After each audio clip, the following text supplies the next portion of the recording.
உலகெங்கும் பறந்து வாழும் எம் உயிரினும் மேலான தமிழ் மக்களே, எமது விடுதலை இயக்கத்தின் தலைவரும் தமிழினத்தின் ஒப்பற்ற பெருந்தலைவருமான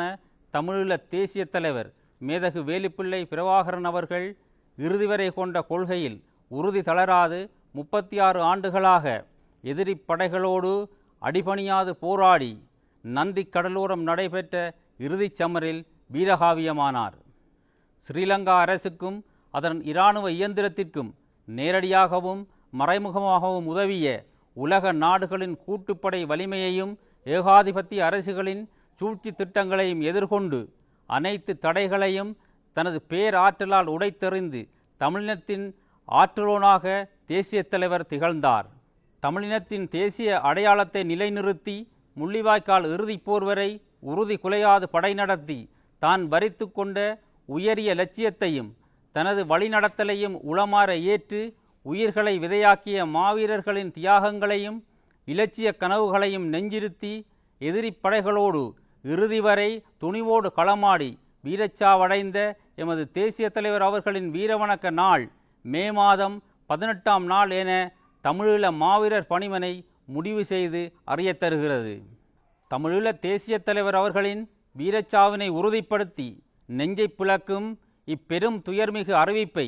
அவரது வழிநடத்தலை உளமாற ஏற்று போராடிய போராளிகளுக்கும் அவரை ஒப்பற்ற தேசிய தலைமையாக தமது நெஞ்சங்களில் சுமந்திருக்கும் எம் உயிரினும் மேலான தமிழ் மக்களுக்கும் பெரும் துயரத்தோடு தமிழீழ மாவீரர் பணிமனையூடாக உறுதிப்படுத்தி வெளிப்படுத்தி கொள்ளும் அதேவேளை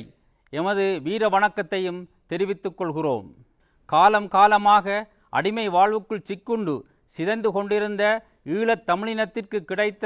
ஒரு சூரிய தேவனாக இந்த நூற்றாண்டில் உலகமே வியக்கும் பல அற்புதமான வரலாற்று சாதனைகளை படைத்து தமிழினத்தின் அதி உச்ச வீர அடையாளமாக அவர் திகழ்ந்தார். வரலாற்றிலிருந்து எவராலும் அளிக்கப்பட முடியாதவாறு எதிரியாலும் போற்றப்படும் போரியல் அறத்துடனும் உயர்ந்த இராணுவ ஒழுக்கத்துடனும் தமிழர் வரலாற்றில் அவர் நிலை கொண்டு விட்டார் என்பதால்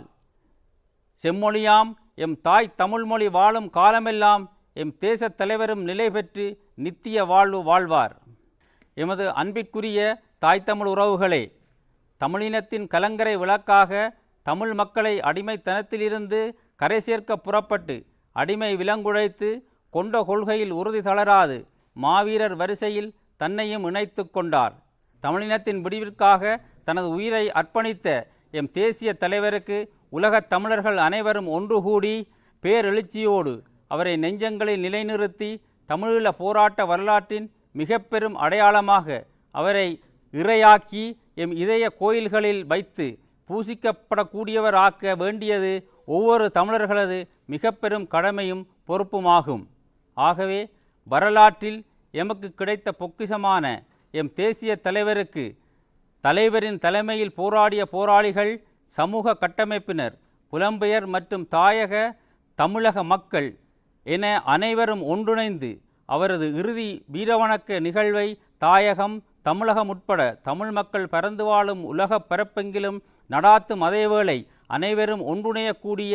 ஐரோப்பிய நாடொன்றிலும் வரும் 2025ஆம் ஆண்டு நடுப்பகுதியில் உலகம் போற்றும் வகையில் பேரெழுச்சியாக முன்னெடுப்போம் என உறுதியளிக்கின்றோம். எம் பெருந்தலைவர் அவர்களால் கட்டமைத்து வளர்த்தெடுக்கப்பட்டு நமது கைகளில் தரப்பட்டுள்ள தமிழீழ விடுதலை போராட்டத்தை அதே உறுதிப்பாட்டுடனும் அதே கட்டுக்கோப்புடனும் அதே ஒருங்கிணைவுடனும் மாறிவரும் பூகோள அரசியல் மாற்றங்களுக்கேற்ப தடம் மாறாது முன்னெடுத்து சென்று எமது இறுதி இலட்சியத்தை அடைவோம் என எம் தேசிய தலைவர் மீதும் மாவீரர்கள் மீதும் உறுதி எடுத்துக் கொள்கின்றோம். புலிகளின் தாகம்